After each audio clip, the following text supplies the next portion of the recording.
نبی پاک صاحب الالاق سید عالم صلی اللہ علیہ وسلم نے فرمایا کہ ایک شخص رات کو ارادہ کر کے سویا تھا کہ سویرے تہجد پڑھوں گا۔ ایک تو وہ ہے جس کا ارادہ ہی کوئی نہیں، فجر پڑھنے کا بھی ارادہ ہی نہیں، سرے سے پروگرام ہی نہیں۔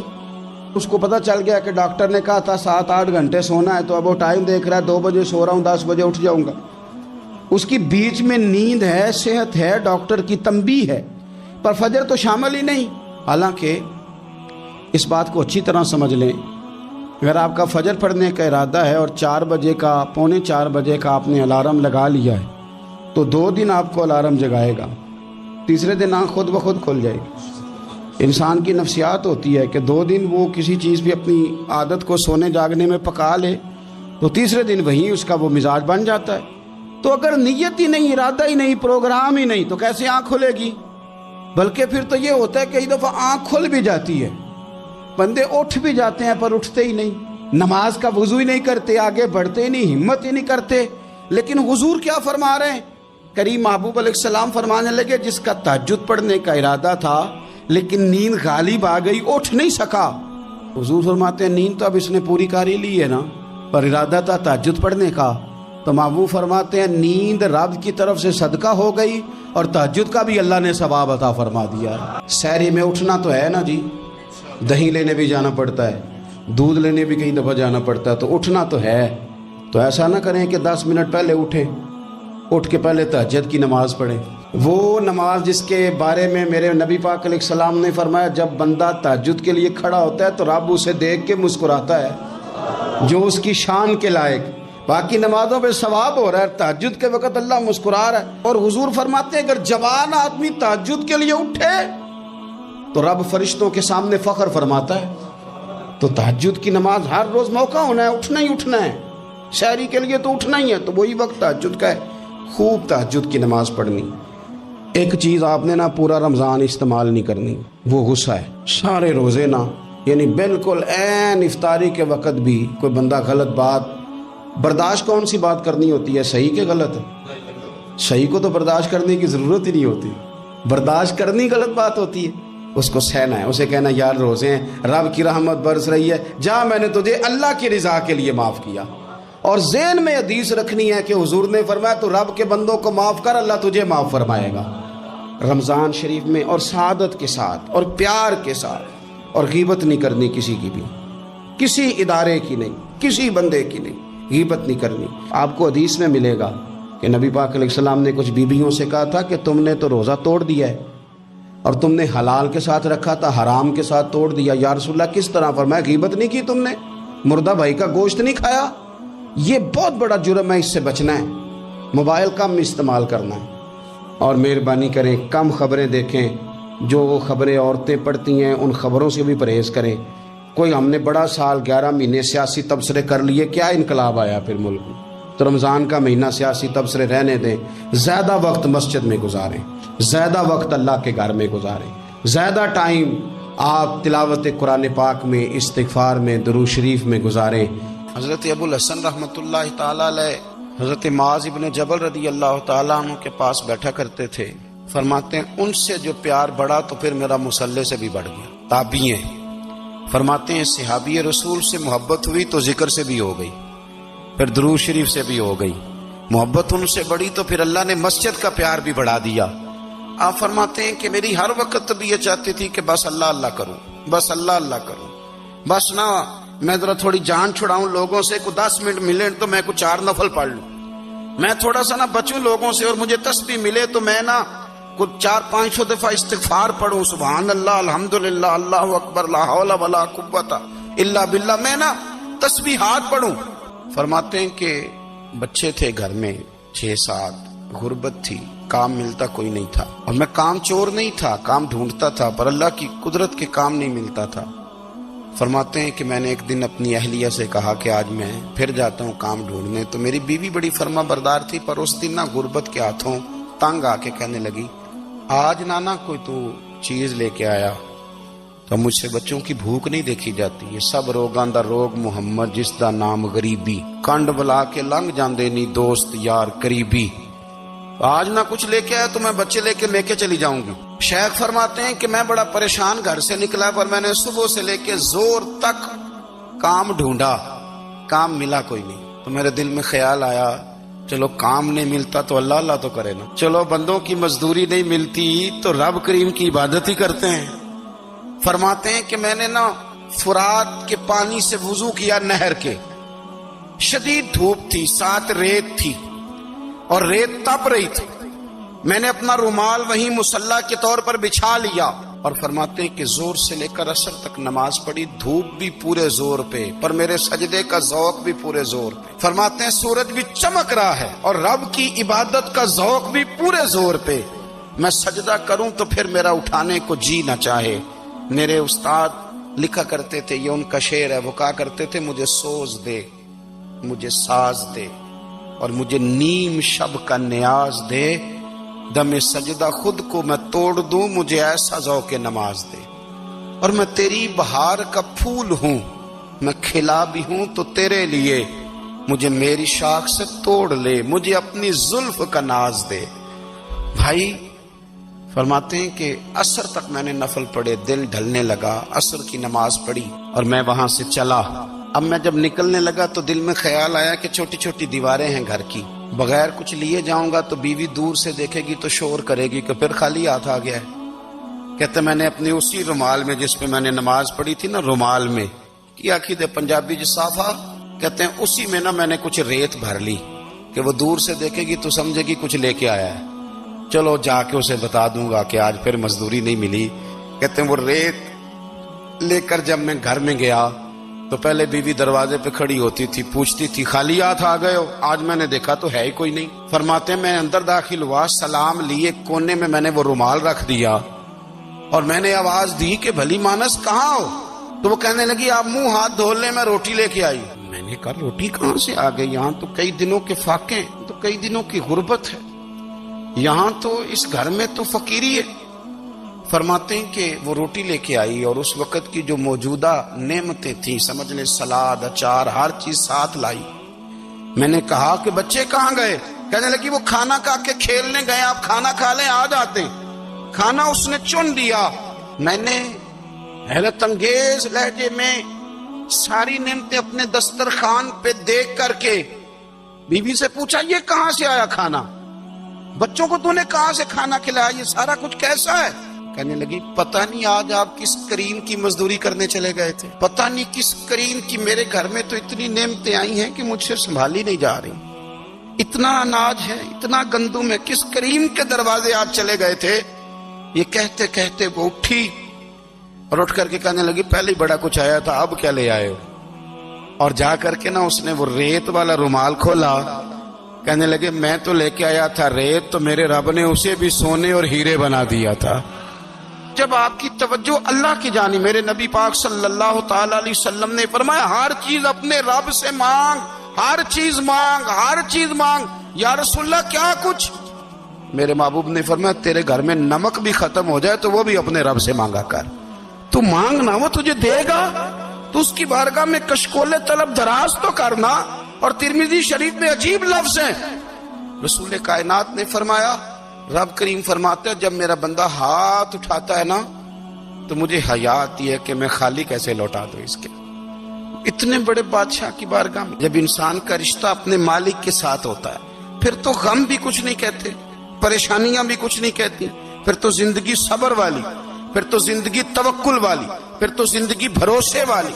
پھر انسان اپنے آپ کو رسوا نہیں کرتا, دنیا داروں سے امیدیں اس کی ختم ہو جاتی, امیدیں اللہ رسول سے لگا لیتا, مضبوط ہو جاتا ہے, مضبوط, طاقتور ہو جاتا ہے, خوددار ہو جاتا ہے, باوقار, باعزت ہو جاتا ہے. حضرت بہلول دانا رحمت اللہ علیہ بیٹھے تھے تو ہارون رشید حج کر کے آ رہا تھا, تو رستے میں حضرت شیخ سے ملاقات ہو گئی. تو السلام علیکم کے بعد کہنے لگا حضور کوئی حکم ہو تو بتائیے گا. تو حضرت بہلول دانا فرمانے لگے تیرا رب کون ہے؟ اس نے کہا اللہ. تو فرمایا میرا کون ہے؟ کہا اللہ. فرمانے لگے تو بڑا ہی بیوقوف ہے, کیا تو یہ سمجھتا ہے کہ رب ہارون رشید کو تو دے گا اور بہلول دانا کو بھول جائے گا؟ تیرا بھی وہی رب ہے, میرا بھی وہی رب ہے. اس نے اگر تجھے دے کے آزمایا ہے تو ہو سکتا ہے مجھے نہ دے کے آزما رہا ہو. جب اس کی حکمت کے تقاضے ہوں گے تو عطا کرے گا اور دے گا. تو جا اپنا کام کر. بھائی اپنی روحانی زندگی, اپنی عبادات, اپنے وظائف, اپنے روزمرہ کے معاملات، اپنی دعائیں، اپنا استغفار. دیکھو کوئی مشکل کام تو نہیں، 2 رکوع ہیں سورہ واقعہ کے، اگر رات کو پڑھ لی جائے تو. میں کس طرح یہ بات بیان کروں کہ تعویذ بانٹنا آسان ہے اور وظیفہ بتانا مشکل ہے. سارا دن تعویذ بانٹیں تو لوگ لینے کو تیار ہیں، اور اگر آپ وظیفہ بتائیں تو کہتے ہیں تو مشکل کام ہے. او خدا کے بندے، اگر آپ کا تعلق قرآن پاک کے ساتھ مضبوط ہو، قرآن پاک کے ساتھ اگر آپ کا رشتہ ہو، لوگ سفارشیں ڈھونڈتے ہیں نا دنیا میں، کوئی تعلق مل جائے تو میرا کام ہو جائے. دنیا میں اتنا مشکل معاملہ ہے، آخرت میں مجھے بتائیے گا کتنا مشکل معاملہ ہوگا. میرے نبی پاک صلی اللہ تعالی علیہ وسلم نے فرمایا جو لوگ سورہ ملک پڑھا کرتے تھے نا، سورہ ملک، یہ سورت ملک قیامت میں ان کی سفارش کرے گی، اور اس طرح کرے گی کہ کہے گی اے اللہ یہاں اس بندے کو جنت میں داخل کر دے یا مجھے قرآن پاک سے علیحدہ کر دے. تو رب فرمائے گا جا اس کا دامن تھام کے اسے جنت تک پہنچایا. آپ بات کو سمجھیں، جب آپ کے تعلقات اپنے معاملات کے ساتھ مضبوط ہوں گے، یہ نبی کریم نے وعدہ کیا ہے کہ تو سورت واقعہ پڑھ تیرے گھر میں فاقہ نہیں آئے. حضرت عبداللہ ابن مسعود رضی اللہ تعالیٰ عنہ بیمار تھے تو حضرت عثمان غنی رضی اللہ تعالیٰ عنہ تیمارداری کے لیے تشریف لے گئے اور جا کر کے کہا کہ آپ بڑے بیمار ہیں، آپ کی بیٹیاں زیادہ ہیں، میں چاہتا ہوں کہ خزانے میں سے کچھ مدد کروں. تو سیدنا عبداللہ ابن مسعود رضی اللہ تعالیٰ عنہ اٹھ کے بیٹھ گئے اور کہنے لگے امیر المومنین، اللہ آپ کو میری طرف سے، میری بیٹیوں کی طرف سے بہتر صلہ دے. میری بیٹیوں کو کسی خزانے کی ضرورت نہیں، میں نے انہیں خزانہ دے دیا ہے. کہا جناب آپ نے کون سا خزانہ دیا ہے، میں آپ کے مالی معاملات کو جانتا ہوں. تو فرمانے لگے امیر المومنین، میرے نبی کریم نے فرمایا ہے جو سورت واقعہ پڑھے اسے کبھی فاقہ نہیں آتا. میں نے بیٹیوں کو یاد کرا دی ہے، یہ خزانہ میں نے انہیں دے دیا ہے. وہ سارے والدین سنیں جو بیٹیوں کے لیے پریشان رہتے ہیں. حضرت عبداللہ ابن مسعود نصیحت کر رہے ہیں، فرمانے لگے میں نے سورت واقعہ یاد بھی کرا دی ہے، پڑھنے کی عادت بھی ڈال دی ہے. حضور نے فرمایا ہے جو سورت واقعہ پڑھے اسے فاقہ نہیں آتا. کہنے لگے چاند تو اپنی جگہ چھوڑ سکتا ہے، سورج گر سکتا ہے، تارے ٹوٹ سکتے ہیں، پر مدینے والے رسول کی بات غلط نہیں ہو سکتی. حضور نے فرمایا فاقہ نہیں آئے گا تو انشاءاللہ کبھی بھی نہیں آئے گا. کرنے کا کام یہ ہے کہ ہم اپنے معاملات، اپنی عبادات، اپنی دعائیں، کبھی 10 منٹ عادت ہو جائے نا دعا مانگنے کی علیحدہ سے رات کو. حضور نے فرمایا جو فرض نماز کے بعد دعا مانگے اللہ اس کی قبول کر لیتا. نبی پاک صلی اللہ تعالی علیہ وسلم نے فرمایا اللہ مسافر کی دعا قبول فرماتا. حضور نے فرمایا اللہ مظلوم کی دعا قبول فرماتا ہے. حضور نے فرمایا بیمار سے دعا کراؤ اللہ اس کی دعا قبول فرماتا ہے. میرے نبی پاک نے فرمایا ماں باپ جب بھی اولاد کے لیے ہاتھ اٹھائیں، ویسے تے بلے شاہ تو آسمانی اڈ دیا ہی پھڑ دیں، جڑا گھر بیٹھا انہوں بڑھیا ہی نہیں. حضور فرمانے لگے ماں باپ جب بھی اولاد کے لیے دعا فرمائیں اللہ ان کی دعا کو قبول کرتا ہے. آپ اپنا تعلق بنائیں دعا کے ساتھ، عبادت کے ساتھ، مصلی کے ساتھ رشتہ بنائیں، استغفار پڑھیں. صلاح الدین ایوبی صلیبی جنگوں میں تھے، رات کو مسجد اقصی میں نماز پڑھی تو پریشان تھے. ایک بزرگ سے ملاقات ہوئی تو وہ کہنے لگے کہ آپ بڑے پریشان ہیں. کہنے لگے حضور پریشان اس لیے ہوں کہ پہلے ہی مسلمان کمزور ہے، اب میں نے سنا ہے دشمن کا ایک بحری بیڑا وہ جنگی سامان سے بھرا ہوا آ رہا ہے، تو اب ان کے پاس اور تلواریں اور نیزے آ جائیں گے، مسلمانوں کے پاس پہلے ہی وسائل کی کمی ہے، پریشان ہو کس طرح کر کے مقابلہ کریں گے. یہ بات کہتے ہی صلاح الدین ایوبی نے بزرگوں سے کہا حضور آپ بھی دعا کرنا، دعا کی بڑی طاقت ہے. میرے نبی پاک نے فرمایا دعا مومن کا ہتھیار ہے، دعا مومن کا، دعا مومن کا. حضور نے فرمایا تقدیر کو سوائے دعا کے کوئی چیز نہیں بدل سکتی. دعا مومن کا ہتھیار ہے، یہ کافر کے پاس کوئی نہیں، یہ ہتھیار ہے مومن کا. اللہ کرے آپ کو سمجھ آئے. پھر سنیں کئی بار کہہ چکا ہوں یہ ہتھیار ہے. کافر کے مقابلے میں جو تیرے پاس سب سے بڑا ہتھیار ہے وہ دعا ہے. دعائیں کرانی چھوڑ دی، کرنی چھوڑ دی، لینی چھوڑ دی. حضرت سیدنا انس بن مالک رضی اللہ تعالیٰ عنہ فرمایا کرتے تھے میں نے وہ رنگ دیکھا ہے جب حضور دعا مانگتے تھے اور حضور کی مقدس آنکھوں میں آنسو بھی ساتھ ہی بہا کرتے تھے، میں نے وہ انداز دیکھا ہے. تو صلاح الدین ایوبی بزرگ سے کہنے لگے آپ بھی دعا کیجیے، اور خود رونے لگے اور سر سجدے میں رکھ کے رونے لگے اور عشاء سے لے کر فجر تک روئے، خوب روئے. صبح وہ بزرگ آئے تو صلاح الدین ایوبی کا خوبصورت اور ہنستا ہوا چہرہ دیکھا. کہنے لگے آپ بڑے خوش ہیں, رات تو میں نے بڑے روتے ہوئے دیکھا تھا. تو کہنے لگے حضور وہ جو بحری بیڑا آ رہا تھا نا وہ پانی میں ڈوب گیا ہے, اب وہ نہیں آ رہا, ابھی خبر آئی ہے تو میں بڑا خوش ہوں. بزرگ کہنے لگے اٹھ سینے سے لگ اور سن ایک بات, وہ بحری بیڑا پانی میں نہیں ڈوبا, وہ تیرے آنسوؤں میں ڈوب گیا ہے.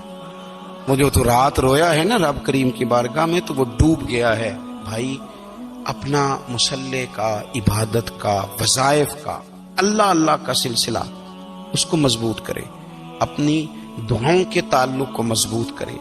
دعائیں بڑے انقلاب برپا کر دیتی ہیں. ہم تھوڑے تھوڑے نا جب سے خشک ہوئے ہیں نا, خشک, اور میری تو جماعت ہی صوفیاء کی جماعت تھی. ہم تو داتا علی اجمیری کی جماعت سے, ہم تو خواجہ اجمیری کی جماعت سے, ہم تو شیخ احمد فاروق سرہندی کی جماعت سے, ہم تو صوفیاء کی جماعت. ہماری جماعت نے بھی وہ تعلق جو ہمارے بزرگوں نے بنایا تھا. بزرگ اللہ کے قریب کیسے جاتا ہے؟ تو ہمارے یہاں نا بہت سارے لوگ کہتے ہیں جی نظر ہو گئی تو کام ہو گیا. بھائی جو بخاری مسلم میں طریقہ ہے نا اللہ کا قرب پانے کا وہ تو نفل ہے. نبی کریم علیہ الصلوۃ والسلام نے فرمایا بندہ نفلوں کے ذریعے رب کے قریب جاتا ہے, اور اتنا قریب جاتا ہے کہ پھر اللہ اس کی زبان بن جاتا ہے, اللہ اس کی آنکھیں بن جاتا ہے, کان بن جاتا ہے, ہاتھ اور پیر بن جاتا ہے. تو یہ تو عبادت ہے, یہ تو اللہ کی بارگاہ کی حاضری ہے جو آپ کو اللہ کے قریب کرے گی. تو اپنے نماز کو اہمیت دے کے ادا کریں, نمازیں موبائل بند کر کے ادا کریں. لیکن نا کچھ لوگ کہتے ہیں مجھے ٹائم نہیں ملتا نماز کا, تو میں کہتا ہوں یہ آپ نے بڑی جرت کی بات کی ہے. مجھے کو میرا پیر بھائی کہہ دینا میرے پاس ٹائم نہیں آپ کو ملنے کا, تو میں کہتا ہوں آج کے بعد آنا ہی نہ. تو کیا سمجھتا ہے تو بہت بڑا آدمی ہے, تیرے پاس ٹائم نہیں ہے اور ہمیں ملنے کا ٹائم, موج کر. آپ نے اللہ رسول کو کہہ دیا ٹائم نہیں. اور عجیب فلسفہ ہے نا, کہا جائے نماز پڑھنے آؤ تو کہتے ہیں کپڑے ٹھیک نہیں, اور کہا جائے کہ آؤ ذرا دعوت پہ چلیں تو کہتے ہیں 1 منٹ ٹھہر میں کپڑے بدل کے آیا. نماز کے لیے کہا تو کہتا ٹھیک نہیں, دعوت کے لیے کہا تو کہتا میں ذرا تیاری کر لوں, یوں جانا مناسب نہیں. یہ معاملہ ٹھیک نہیں. رب تو فرماتا ہے کہ جب تو مسجد میں آ تو زینت اختیار کر کے آ, خوب ذوق سے دعا مانگے, خوب شوق سے نماز پڑھیں, خوب استغفار کا مزاج بنائیں. آپ لوگوں کے بیچ رہ کے سوکھ حاصل کرنا چاہتے ہیں. قبولیت بڑی نعمت ہے. کچھ لوگوں کے پاس قابلیت بڑی ہوتی ہے پر ان کی قبولیت. 2 بھائی تھے, ملا فضل اور فیضی اکبر کے دربار میں, بڑے عالم. قرآن مجید کی تفسیر لکھی ہے اور ایسے لفظ کوئی استعمال نہیں کیے جن پر کوئی نقطہ آئے, بے نقطہ تفسیر. بڑے بھائی کا حافظہ اتنا مضبوط تھا کہ وہ کسی چیز کو 1 دفعہ سنتا تھا تو یاد کر لیتا تھا. چھوٹے بھائی کا حافظہ اس طرح کا تھا کہ وہ 2 دفعہ سنتا تھا تو یاد کر لیتا. ایک شخص اپنا قصیدہ شاعری بادشاہ کے لیے لکھ کے لایا تو اس نے جب دربار میں سنایا تو بڑا کہنے لگا بادشاہ یہ تو شعر ہی میرے. اس نے کہا آپ کے کیسے ہیں؟ کہا میں سناؤں. تو آپ نے ابھی اشعار سنے ہیں, 1 دفعہ سن کے یاد نہیں ہوتے. کوئی بندہ دعویٰ نہیں کر سکتا کہ مجھے یاد ہو گئے, لیکن وہ بڑے بھائی کو چونکہ اس کا حافظہ اتنا زیادہ تھا اس نے 1 دفعہ سنے اور اس نے سنا دیے. تو اب بادشاہ کو یقین ہو گیا یار حد ہو گئی, یہ تو نہیں نہ ہو سکتا کہ اس کو اس نے سنا دیے. تو چھوٹے والا کہنے لگا بادشاہ سلامت یہ واقعی میرے بھائی کے شعر ہیں, یہ تو مجھے بھی آتے, کیونکہ وہ 2 دفعہ سن کے یاد کر لیتا تھا. بڑے 1 دفعہ شاعر سے سنا, 1 دفعہ بڑے بھائی سے سنا, اب 2 دفعہ سننے پہ یاد ہو گیا. جب اس نے بھی سنا دیے تو بیچارے شاعر کو سزا مل گئی اور ان دونوں کو انعام مل گیا. بلا کا حافظہ, بلا کے قابل, کمال ڈگریاں, کمال باتیں, کمال علم و فن, لیکن ان کی قبولیت نہیں تھی. بادشاہ کے ناجائز کاموں میں بھی اس کو سپورٹ کرتے, فتوے دیتے, اور بادشاہ کو گمراہ کرنے میں انہوں نے بڑا کردار ادا کیا. اسی دور میں ایک مرد کلندر کو اللہ نے قبولیت عطا فرمائی جن کو شیخ احمد فاروقی مجدد الفسانی کہا جاتا ہے. انہوں نے دین کی تبلیغ کی, کام کیا, خدمت کی, ان کی خدمت قبول ہوئی. مجدد صاحب کی کتاب مکتوبات جو انہوں نے خطوط لکھے تھے دنیا میں پڑھی جاتی ہے, اس سے لوگ فیض پاتے. اور میرے بھائی ابو جہل بڑا قابل تھا, ابو الحکم کہتے تھے لوگ اس کو, دانائیوں والا, حکمتوں والا, پنچایت کا آدمی, لوگ مشورے لیتے تھے, لیکن بڑا سمجھدار, بڑا معاملہ فہم, بڑا مدبر ہونے کے باوجود اس کی قبولیت, یہ قبولیت اللہ نے حضرت صدیق اکبر کو عطا فرمائی.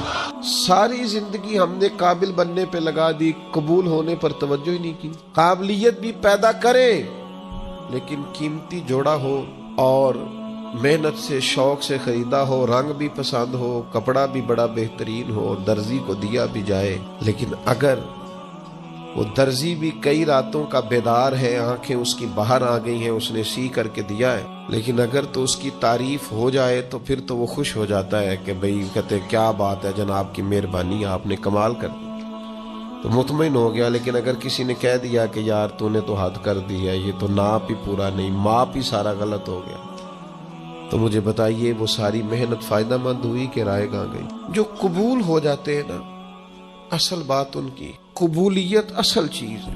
قرآن مجید پڑھا ہے، تلاوت کی ہے، عبادت کی ہے، دعا کرو نا، وہ قبول بھی تو کرے، اور وہ کریم ہے۔ اگر تو قبول کرنے پہ آئے تو نبی پاک علیہ السلام نے فرمایا تم باتیں کرتے کرتے ایک ایسا جملہ کہتے ہو کہ مالک کو اتنا دریائے رحمت کو جوش آتا ہے کہ ایک جملے کی وجہ سے تمہارے لیے جنت کا فیصلہ کر دیتا ہے۔ جب تک اللہ کے حضور قبولیت کی انسان کے لیے نعمت میسر نہیں آتی، وہ اپنے تئیں جتنا مرضی عابد، زاہد، پارسا، نیک، سخی، صوفی، درویش، عالم، مفتی، پیر بن کے بیٹھا رہے، جب تک قبولیت نہیں، جب تک اس کے حضور، اللہ کے نبی کہتے ہیں، اللہ کا گھر بنا کے کہتے ہیں ربنا تقبل منا، یا اللہ مہربانی کر اسے قبول۔ بھائیو قبولیت بڑی ضروری ہے۔ عید والا دن تھا، حضرت فاروق اعظم رضی اللہ تعالیٰ عنہ نے نبی پاک علیہ السلام کے مصلی پہ کھڑے ہو کے لوگوں کو عید کی نماز پڑھائی، اور پھر اللہ کے محبوب کی امت کے مابین خوشیوں بھری، محبتوں بھری انہوں نے ملاقاتیں بھی کی، لیکن گھر جب گئے تو اچانک آنکھوں میں آنسو آ گئے، اور وہ آئے تو وہ تیز ہو گئے آنسو، تو گھر والی کہنے لگی آپ کا ہر جگہ یہی حال ہے، آج عید کا دن ہے مسرت کا اور آج بھی آپ رونے لگے؟ آپ فرمانے لگے تو ٹھیک کہتی ہے، مجھے بھی اندازہ ہے کہ آج خوشی کا دن ہے، عید الفطر ہے، روزے گئے ہیں تو رونا نہیں چاہیے، خوشی کرنی چاہیے۔ تو کہا پھر آپ کیوں رو رہے ہیں؟ تو فرمانے لگے بس کیا کروں، دل نرم ہے، ایک بات یاد آ گئی، اس نے رلا ڈالا ہے۔ کہ حضور کیا یاد آیا؟ فرمانے لگے میرے دل میں خیال آیا ہے عید تو اس کی ہے نا جو قبول ہو گیا ہے، جس کے روزے قبول ہو گئے، جس کی نمازیں قبول ہو گئیں، جس کی تراویح قبول ہو گئی، جس کا اعتکاف قبول ہو گیا، جس کی بیت اللہ کی حاضری قبول ہو گئی، جس کی روضہ رسول کی حاضری قبول ہو گئی، جو قبول ہو گئی۔ عید تو اس کی ہے، لیکن جس نے سارا کچھ کیا ہے پر قبول نہیں ہوا، تو اس کو پھر میری طرح رونا ہی چاہیے، اس کے لیے رونا ہی تو ہے۔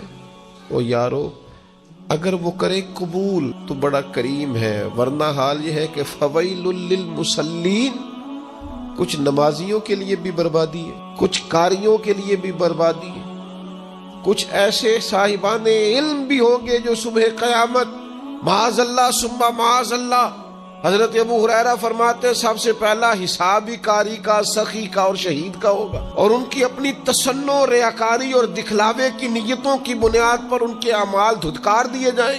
دعا کرو اس کے حضور قبولیت ہو جائے، اگر تو وہ کر لے قبول ہو جائے مہربانی، تو حضرت صدیق اکبر جا کے حضرت بلال حبشی کو خریدنے کے لیے کھڑے، کہتے ہیں میرا گورے رنگ والا غلام رکھ لے، یہ کالا حبشی غلام مجھے دے دے۔ تو وہ حضرت بلال جس کے غلام تھے وہ کہنے لگا اگر میں ساتھ پیسے بھی مانگوں تو کہا جتنے تو کہے پیسے بھی دوں گا، پڑھا لکھا خوبصورت غلام بھی دوں گا، پر یہ حبشی نسل سیدنا بلال مجھے دے دے۔ تو وہ شخص کہنے لگا ابو بکر سیاڑے تاجر ہو، زندگی تجارت میں گزری ہے، کیسا سودا کر۔ حضرت صدیق رو پڑے، کہنے لگے تمہیں اس حبشی کی شان کا نہیں نہ پتا، یہ قبول ہو گیا ہے، یہ قبول ہو گیا ہے، جو تو ہو گیا نا قبول، جس کی تو ہو گئی قبولیت، جس پر تو ہو گیا فضل، تو وہ تو نجات پا گیا اور فلاح پا گیا۔ لیکن قابل بڑا تھا، قیمتی بڑا تھا، رنگ بڑا خوبصورت تھا، قد بڑا اونچا تھا، اور باتیں بڑی آتی تھی، پر قبولیت نصیب اگر وہ مہربانی کرے، اگر وہ رحمت کرے، اگر وہ عطا کرے اور وہ کہہ دے کہ تو قبول ہے، تو پھر تو بات بن گئی۔ دیکھو نا یہ قبول ہوئے۔ صحابہ فرماتے ہیں ایک شخص زرہ پہنے حضور کی بارگاہ میں آیا کہ یا رسول اللہ پہلے جہاد کروں کہ پہلے کلمہ پڑھوں؟ تو نبی پاک نے فرمایا تو پہلے کلمہ پڑھ پھر جہاد کر۔ نے کلمہ پڑھا، جہاد کیا، شہید ہو گئے، حضور اس کے سرانے کھڑے ہیں، دیکھو قبول ہو گیا ہے، یہ دیکھو سرانے حضور کھڑے، ابھی آیا تھوڑی دیر پہلے،